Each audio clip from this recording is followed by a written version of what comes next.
अदा सिंधी SSCU में भर्तियूं थियण वारियूं आहिनि ऐं अप्लाई कयां?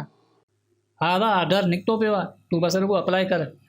अदा आदर जी ॻाल्हि कोन्हे पर माण्हू कोशिशि त करे। अदा अहिड़ियूं कोशिशूं असांजा नौजवान अॻु में बि करे वेठा आहिनि। वीचारा टेस्टूं ॾेई ॾेई पोड़ा थी विया पर ऑर्डर न मिलिया। न अदा ॿियनि इदारनि में पैसो सिफ़ारिश हले थी, इन करे ग़रीब खे ज़लील थी वञिणो पवे थो। पर ॿुधो आहे SSCU में शफ़ाफ़ भर्तियूं हलनि थियूं।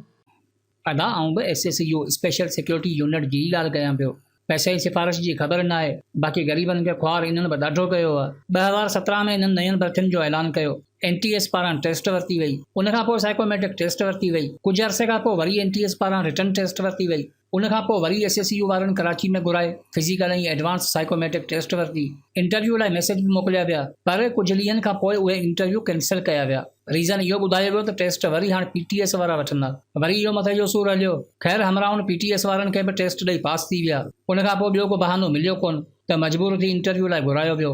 जॾहिं सभु मरला पार थी विया त वरी वेटिंग में रखियो वियो। तॾहिं IG सैयद कलीम इमाम हो। उन वीचारे कोशिशि कई त CM अप्रूवल ॾे त असां वेटिंग वारनि खे ऑर्डर जारी कयूं, पर पाण वारे सईद सगोर खे ख्वाब में अलाए कहिड़ो इशारो थियो जो अप्रूवल ॾियण खां इनकार करे छॾियो ऐं उहे नौजवान वीचारा अञा ताईं दरबदर आहिनि। ऐं वरी इंसाफ़ ॾिसो, जेकी नौजवान गुज़िरियल 3 सालनि खां वेटिंग में आहिनि उन्हनि खे छॾे वरी नयूं भर्तियूं पिया कनि। पहिरीं उन्हनि खे त खणो जिन्हनि खे वेटिंग में विहारियो आहे। अदा बेली असां अहिड़ी नौकरी खां ई तौबा कईसीं, बेली पाण में एतिरी सैप कोन्हे। पर अदा हुक्मरान छो हरू भरू ग़रीब आवाम खे तंग था कनि ऐं वरी जेकॾहिं हक़ लाइ आवाज़ उथारियूं त अलाए कहिड़ियूं कहिड़ियूं ॻाल्हियूं ॿुधाए मुर्गो परेशान करे छॾनि। अदा इन्हनि जी सोच मां ईअं लॻे थो ॼण दौलत सां गॾु इल्म ऐं अक़ल बि रुॻो इन्हनि वटि ई आहे। हा अदा सही ॻाल्हि आहे। दौलत जो नशो अक़ल ते गुरूर कंदो आहे। अहिड़े नशे में इंसान पाण खे अक़लमंद ऐं बाक़ी सभिनि खे बेवकूफ़ सम्झंदो आहे। साॻियो ई हाल असांजे हुक्मराननि ऐं ग़रीब आवाम जो आहे। पर अदा इन्हनि वटि बेवकूफ़ बनाइण वारो फ़न त आहे पर ज़िंदगी जीअण जो इल्मु नाहे।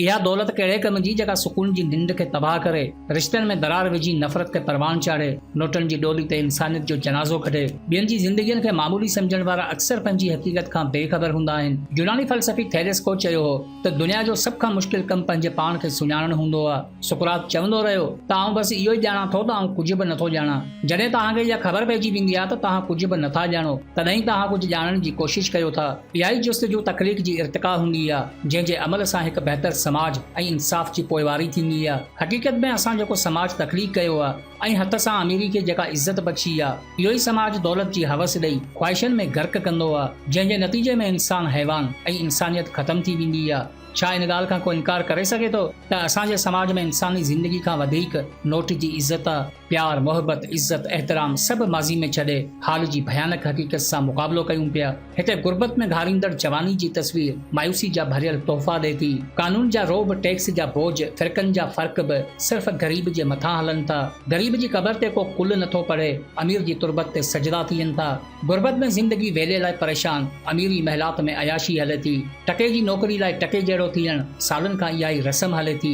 हथ सां महिरूमी ॾेई नसीब जो नालो ॾियण वारा यादि रखो त जिते ज़रूरत एजाद जी माउ हूंदी आहे उते ज़रूरत ॾोह जी एजाद बि हूंदी आहे। डिग्रियूं हथ में आहिनि त पिनण जी तजवीज़ न ॾियो। इहा ज़क़वात ख़ैरात तव्हांखे मुबारक। क़ौम खे पंहिंजा हक़ ॾियो। जे क़ौम जो तव्हांखे अहसासु नाहे त तव्हांजी बि ज़रूरत असांखे नाहे। चंद सालनि जी हुक्मरानी में पंहिंजो किरदारु न विञायो। असां कैंपनि में रहंदड़ के पनाहगीर न आहियूं। पंहिंजो गुरूर ऐं तकबर ॿियनि खे ॾेखारियो। तव्हांजे ज़ुल्म ऐं ॾाठ खां इनकारी आहियूं छो त असां धरती जा मालिक आहियूं।